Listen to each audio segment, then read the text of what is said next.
Tapi kesimpulan dari apa yang kita bicarakan ini secara singkat adalah bahwa pemerintah berpikir gadekan masa depan generasi muda kita untuk keuntungan hari ini.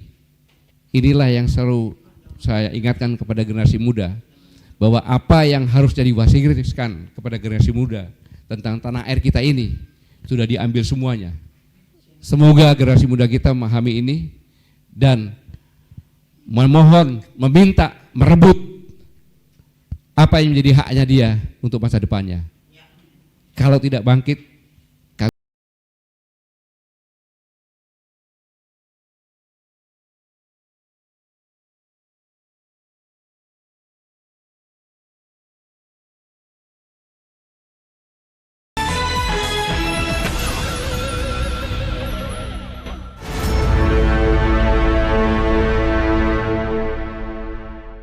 Oke, baik, sekarang kita ingin mendengar dari ini tuan rumahnya ya, yang berulang tahun.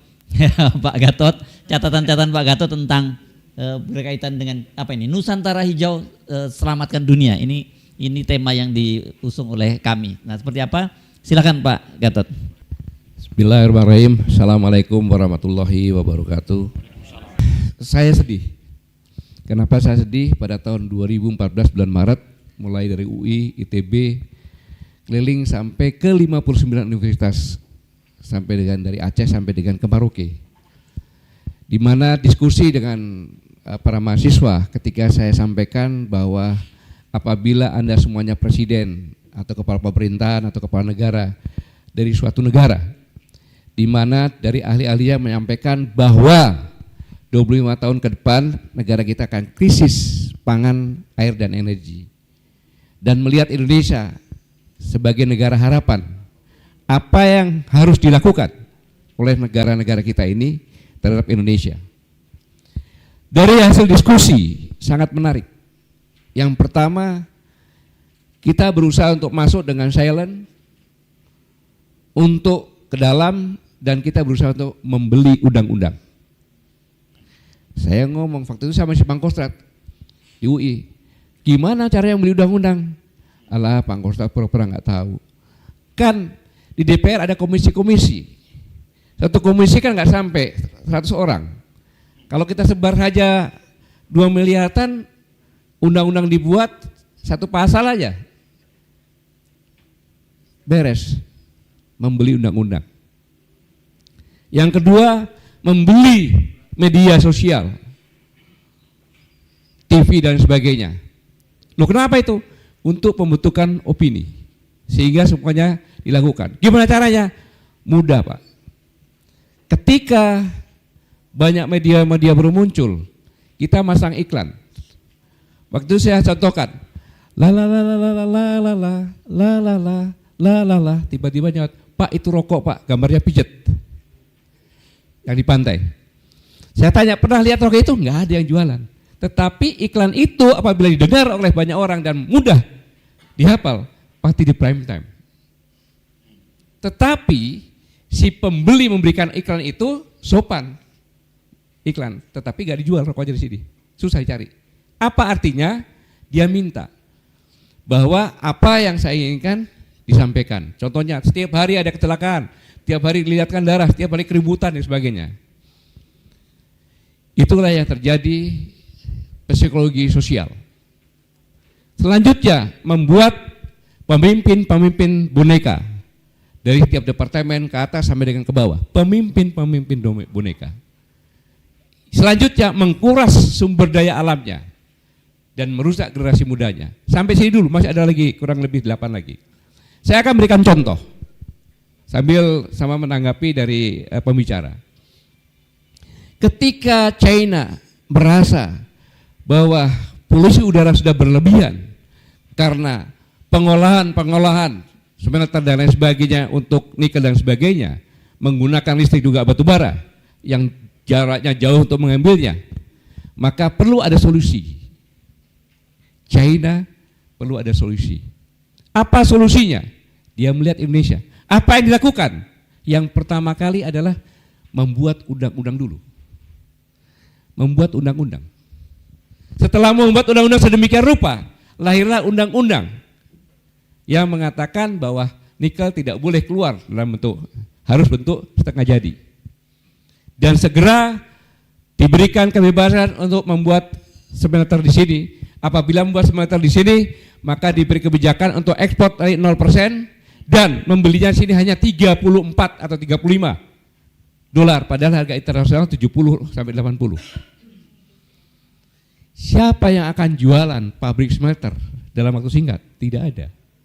Karena itu yang dibuat mereka juga, yang membuat. Kita sebagai alat. Maka China mengatakan saya akan buat pabrik. Diberi kesempatan, lahannya, tempatnya, segala macam. Dibuatlah. Dia datang pabriknya. Dengan catatan harus menggunakan karyawan lokal. Karena yang dibongkar ada pabrik yang lama. Dibawa ke sini. Silakan karyawan sini bangun. Nggak bisa. Logbooknya nggak ada. Maka datanglah karyawan secara legal untuk membangun pabrik itu yang pabrik bekas. Kalau pabrik baru kan ada catatannya, dibuat. Datanglah berbondong-bondong. Tetapi sebelum itu keluarlah aturan dulu bahwa dari China ke sini bebas visa. Bebas saja, cuma paspor aja, bawa paspor selesai. Bayangkan itu. Setelah itu datang bertepuk dada, inilah hilirisasi yang dikatakan. Sungguh luar biasa. Bayangkan, saya punya pabrik di situ, pabrik bekas, kemudian buat lagi tenaga listrik dengan batu bara, ngambil dari situ, mengotori Indonesia juga, batu bara Indonesia juga merusak juga. Setelah itu apa? Saya membeli harga hanya 30 sampai 34 dolar per metrik ton. Kemudian saya olah, tidak kena apa-apa lagi, langsung keluar berangkat. Yang biasanya saya menggunakan berpuluh-puluh kapal, hasilnya cukup satu kapal saja tapi barang setengah jadi. Lalu saya tanya, apa yang didapat Indonesia? Yang membayar itu adalah rakyat Indonesia loh, yang menjual tambangnya itu. Yang 30-an itu, pajaknya dari mereka. Sekarang saya sebagai punya pabrik, apa yang saya keluarkan? Tidak ada. Maka logis, kebijakan apa ini? Kebijakan yang sudah kena proksi. Ya orang waras pun mengatakan bahwa ini tidak waras. Wah nggak dapat apa-apa kok. Saya pabrik membeli, nggak kena pajak, yang pajak kan saya yang terima uang. Ini loh luar biasanya. Kemudian kita berorientasi kepada sumber daya alam semuanya. Memang kita kaya, tetapi manajemennya sungguh menyedihkan tadi. Pak Saidudi mengatakan bahwa kita defisit 776. Maka wajar dikurangi lagi supaya nggak defisit, kenaikan BBM minggu depan. Subsidi dikurangi. Karena tetapi sudah mencanangkan pinjaman 1.250 T. Masih cari keuntungan lagi. Bayangkan. Ini sangat-sangat luar biasa. Kemudian yang kedua, bahwa pada tahun 2015 sekitar bulan Maret, Presiden pernah pidato di Prancis yang mengatakan akan menekan emisi sampai 29%, ya kan? Kemudian berjanji dari 35.000 megawatt, 23%-nya adalah energi terbarukan. Dari tahun 2015 sampai 2025, 10 tahun. Orang bodoh pun bisa melihat menekan energi seperti itu diperlukan waktu antara 15 sampai 20 tahun. Iya, merubah dari batu bara ke energi terbarukan itu perlu waktu antara 15 sampai 25 tahun. Di dunia internasional mengatakan seperti ini loh. Kemudian Anda ketahui dari 35.000 ini kalau 23% itu berarti 8.050 megawatt. Yang ada sekarang paling cuma 10%. Maksimal ini yang ada. Itu pun PLTA yang kecil, yang di bawah 100. hanya 10%. Padahal tinggal berapa tahun lagi? 2025. Sedangkan untuk groundbreaking pembuatan pusat tenaga air itu minimal 5 tahun. Memang pemerintah hebat, tahun depannya melaksanakan kontrak 3 perusahaan, yaitu Sinohydro, Batang Toru, itu kurang lebih 4 kali 127, jadi kurang lebih 510 megawatt di Sumatera Utara. Kemudian di Batu-Bata 2 kali 100 megawatt, dan di Malaya ada 2 kali 45, sih 90. Jadi jumlahnya hanya sekitar 800 megawatt. Kalau itu pun sampai sekarang belum ada yang groundbreaking. Jadi semuanya itu hanya apa? Berbohong di tingkat internasional tentang lingkungan. Sangat menyedihkan saudara sekalian bahwa sekitar tahun 56 ratusan ribu warga di Minamata, Jepang secara misterius mengalami kelumpuhan, gangguan saraf, kanker, bahkan sampai berujung kematian. Tidak ada yang melangkah kalau penyakit yang sekarang dinamakan penyakit Minamata ini disebabkan oleh zat beracun yang bernama merkuri. Enggak ada yang menyangka ini. Sekujur tubuh mati, tremor dan lain sebagainya. Kemudian pada 1 Maret 1956 seorang dokter Jepang mempublikasikan laporan kasus pandemi yang menyerang sistem saraf pusat. Ini adalah temuan resmi pertama yang menandakan munculnya penyakit Minamata yang disebabkan oleh keracunan merkuri. Dan itu disebabkan dari korbannya 2.000 orang meninggal, 17.000 warga harus menghabiskan hidupnya dengan kondisi lumpuh tanpa bisa melihat, kerusakan saraf, kemampuan bicara, dan merkuri yang transfer kepada ibu yang mengandung menyebabkan anaknya pun cacat dan keterbelakangan. Ibu bapak sekalian, ini berasal dari sebuah pabrik pupuk kimia asam asetat vinyl klorida yang membuang ke laut 200 sampai 600 ton limbah pada tahun 1932. Sehingga kalau ditemukannya tahun 56 berarti 24 tahun. Saya hanya mengingatkan lagi bahwa di Indonesia beberapa macam pencemaran merkuri datang dari emisi PLTU batubara, sampah elektronik, dan maraknya penambangan emas ilegal yang masih menggunakan merkuri sebagai bahan bakunya. Dan ini sangat berbahaya karena sampai tahun 2006 dan 2020 telah ada 171 PLTU batubara yang beroperasi di Indonesia, 171 batubara. Kemudian masih banyak lagi ekspansi-ekspansi seperti sekarang ini tidak lepas dari fluid, PLTA fluid batubara itu. Jadi merkuri juga bisa lewat udara. Bahkan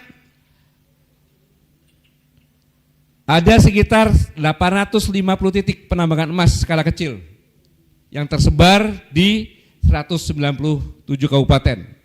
Bayangkan ini, di mana merkurinya tidak dilakukan penanganan limbah dan sebagainya. Jadi sangat berbahaya, sehingga sebagai contoh pada saat itu Kodam Patimura, saya suruh mengecek sampel oleh penduduk desa Debowai, Maluku, mencatat kandungan merkuri pada air seni bersekitar 10,5 sampai dengan 127 mikrogram per liter. Padahal normalnya hanya 9 mikrogram per liternya. Sehingga dipastikan sampel tersebut adalah sudah terkena merkuri. Yang jadi masalah apabila merkuri itu kena hujan, turun ke sungai, sungai turun ke laut, atau sepanjang sungai dipergunakan, maka sepanjang aliran sungai tersebut air tanahnya yang mengandung merkuri, dan begitu ke laut dari beberapa kabupaten, maka ikan-ikan yang di laut akan berdampak merkuri, dan ini sangat berbahaya. Yang tadinya kita kaya akan sumber daya ikan, maka dunia akan memblok agar jangan membeli ikan dari Indonesia karena bisa berdampak merkuri. Ini sangat-sangat berbahaya. Dan sangat luar biasa bahwa Indonesia yang katanya paru-paru dunia, ini sekarang berubah luar biasa, sehingga dunia menilai bahwa mengukur tingkat kepelauan negara melalui puluhan indikator yang terangkum dalam 3 pilar besar, yaitu kesehatan lingkungan, iklim, daya hidup, dan skor Indonesia luar biasa. Dari 100 Indonesia hanya dapat skor 28,2. Sehingga Indonesia mendapat peringkat 164 dari 180 negara. Bayangkan, paru-paru dunia tadinya. Dan peringkat ke-22 dari 25 negara Asia Pasifik, atau peringkat ke-8 dari 10 negara ASEAN. Saudara-saudara sekalian, tinggi rendahnya yang diraih dalam nilai adalah apabila negara yang memiliki komitmen kinerja serta investasi jangka panjang dalam melestarikan keragaman hayati dan memelihara sumber daya alam dan mengurangi emisi gas rumah kaca, maka dia akan mendapat skor tinggi. Jadi Indonesia ketiga-tiganya semuanya merah. Ini sangat-sangat luar biasa, sehingga ini tadi sekedar saya berusaha untuk menyimpulkan apa yang disampaikan, tetapi kita tentu semuanya sama-sama tahu bahwa apa yang disampaikan ini, masalah kerusakan lingkungan bukan hal yang baru, bahkan terhitung sering dibahas sampai dengan lingkup internasional. Tetapi walaupun sudah dibahas, kondisinya bukan semakin membaik, semakin hari semakin merusak ekologi dan semakin sangat mengancam aksesibilitas hidup masyarakat dunia. Dengan kata lain, sekarang ini masalah lingkungan sudah menjadi isu global yang sudah sangat menakutkan, dan terbukti dengan sekarang ini pemanasan global yang sangat luar biasa. Belum kalau kita lihat es mencair yang akan menenggelamkan beberapa pulau. Dan cara pengenalan pun tidak bisa bersifat parsial, artinya harus melibatkan semua negara. Dan kalau kita kembali ke masalah lingkungan yang terjadi di negara kita yang sama-sama kita bicarakan tadi, kerap sekali yang menjadi kambing hitam itu adalah soal lemahnya kesadaran masyarakat dalam menjaga kelestarian lingkungan. Tadi sampaikan tadi kan, membakar dan sebagainya. Sedikit saya belum saya lanjutkan.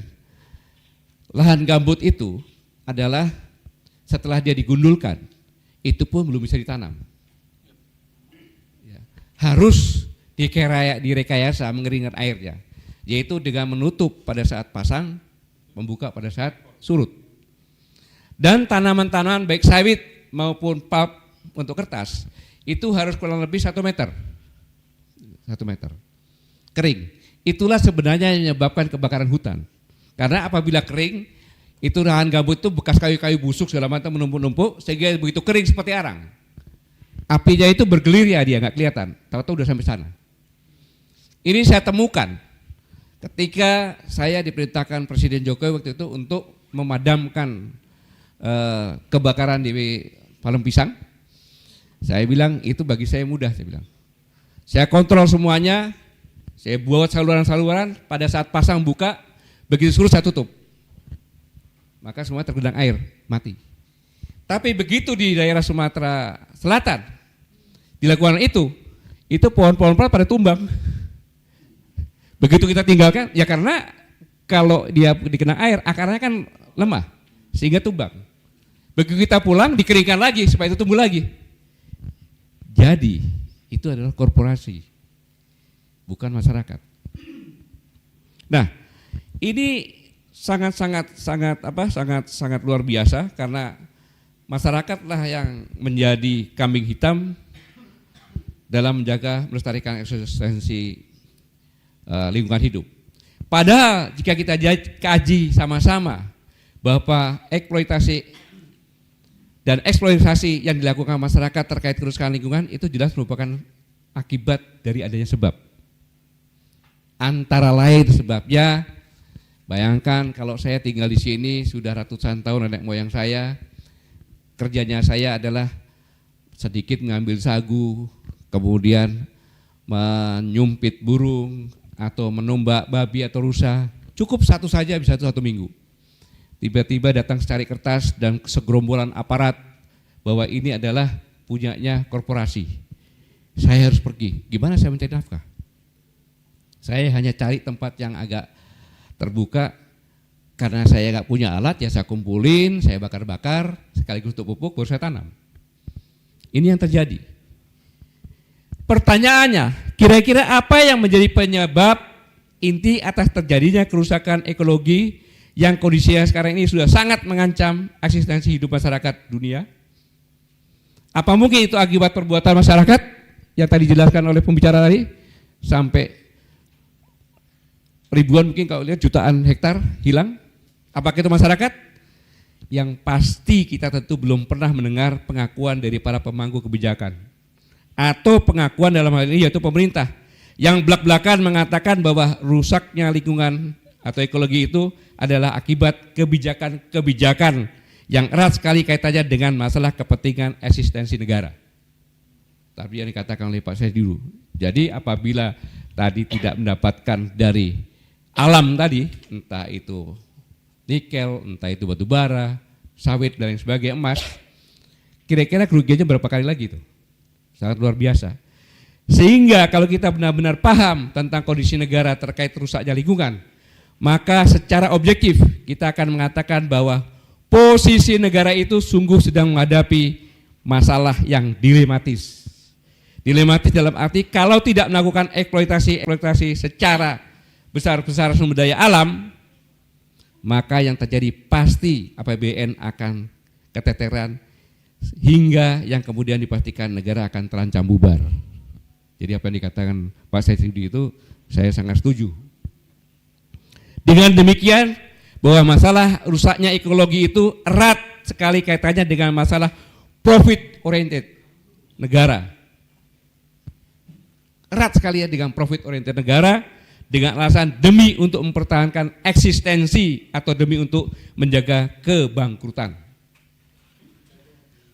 Atas alasan tersebut sehingga masalah rusaknya lingkungan itu secara teori akan sulit dicegah. Maka saya pikir apakah perlu jilid kedua itu, karena sulit cegah. Yang dalam arti pasti akan selalu terus terjadi dan kondisinya akan semakin menjadi parah. Pertanyaannya kenapa? Karena masalahnya erat sekali kaitannya dengan soal urgensi kebutuhan negara atau APBN. Oleh karena itu, apapun kebijakan tertuang dalam bentuk undang-undang terkait kelestarian lingkungan, faktanya menjadi masalah atau dalam artian justru malah melanggar sendiri. Itu yang katakan tadi Mas Satrio tadi, apa namanya? Konstitusi? Pembangkangan konstitusi. Saya koreksi, saya tidak setuju Pak Satrio. Itu dulu. Sekarang tidak membangkang karena undang-undangnya sudah berpihak. Omnibus Law tadi. Undang-undang AMDAL sudah dibuat, ya kan? Masyarakat protes sudah tidak bisa, kan gitu, Pak Satrio. Jadi sudah tidak membangkang lagi sekarang, justru diperkuat oleh undang-undang Omnibus Law tadi. Lingkungan hidup yang tadinya harus begini-begini sekarang tidak. Orang yang buat penampungan yang tidak sesuai standar tidak melanggar undang-undang, bayangkan. Kemudian yang sudah punya izin tidak boleh demo oleh masyarakat. Kalau demo akan ditangkap. Ini yang saya katakan bahwa sangat luar biasa. Justru malah dilanggar sendiri oleh pemerintah, dan sekarang ini supaya tidak melanggar dibuatlah undang-undang yang berpihak. Dengan urgensi kebutuhan negara, dan kalau pelanggaran tadi kan sudah dijelaskan semuanya ya, tapi itu nggak perlu saya jelaskan lagi satu persatu. Yang jelas kalau kita pikir secara objektif bahwa mustahil kerusakan lingkungan yang terjadi secara masif sekarang ini akibat perbuatan rakyat.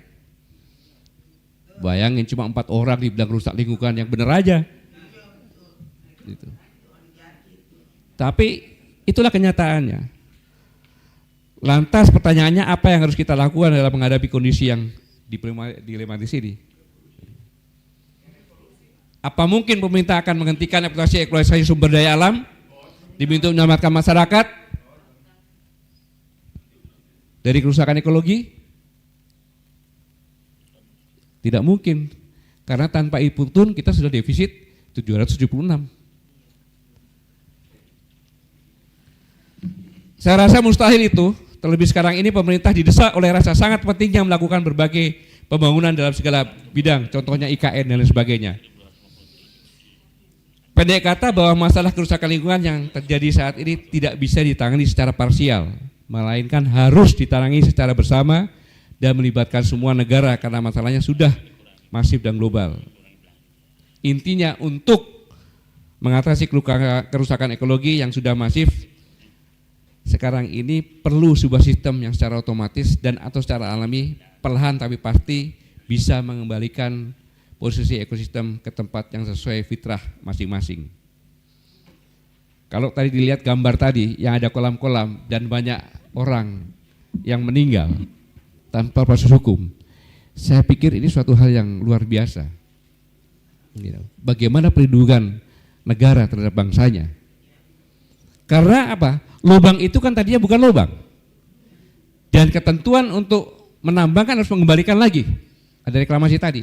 Itu tidak dilakukan. Bayangkan kalau kita menghitung jumlah bank garansi untuk apa tadi Bang Boy namanya? Jaminan reklamasi, berapa jumlahnya? Dan ingat, hitungan dari PBB untuk menormalkan tanah yang sudah terkena merkuri, 1 hektar itu bukan 10 miliar, tetapi 1 juta US dollar, sekitar 15 miliar. Karena memang itu perlu waktu kurang lebih 3 sampai 4 tahun itu untuk mengembalikannya lagi. Kenapa saya berani mengatakan hal seperti itu? Karena menurut logika saya, mustahil ada masalah tanpa ada solusi. Mustahil, pasti ada. Ada penyakit, ada obatnya. Tetapi saya pun sekarang paling-paling hanya memohon kepada Tuhan Yang Maha Esa agar dunia ini sadar semuanya dan saling mengontrol.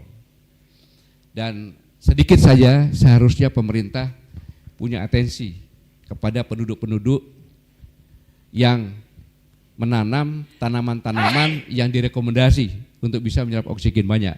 Seperti contohnya pohon termbesi dan lain sebagainya.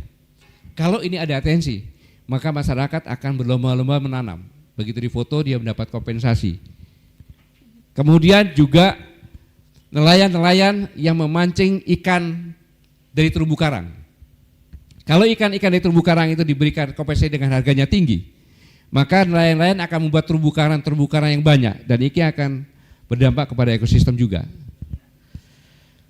Bapak Ibu sekalian, ini yang bisa saya sampaikan.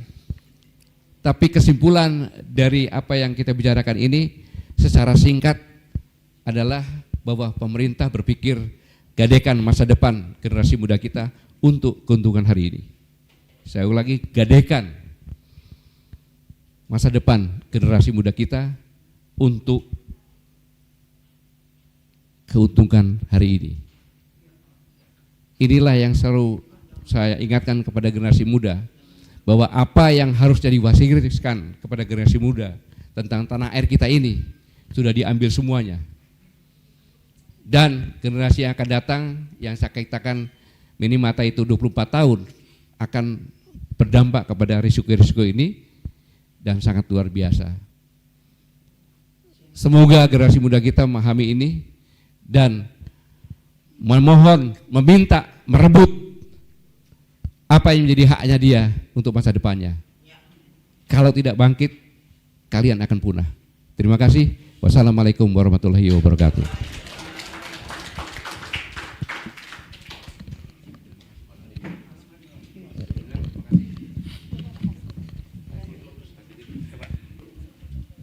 Konkret ini Pak Gatot, ini kelihatannya udah jadi aktivis lingkungan juga.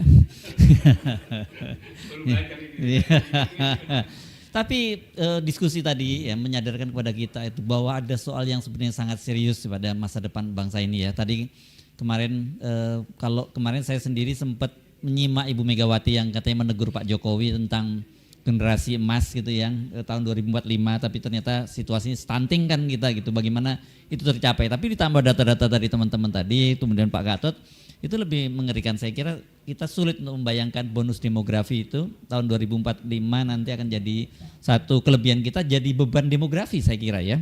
Apalagi kalau kita tahu ternyata berdasarkan data dari WHO kan IQ orang Indonesia itu terendah di Asia Tenggara, ya. Itu kita levelnya sama dengan Timur Timur.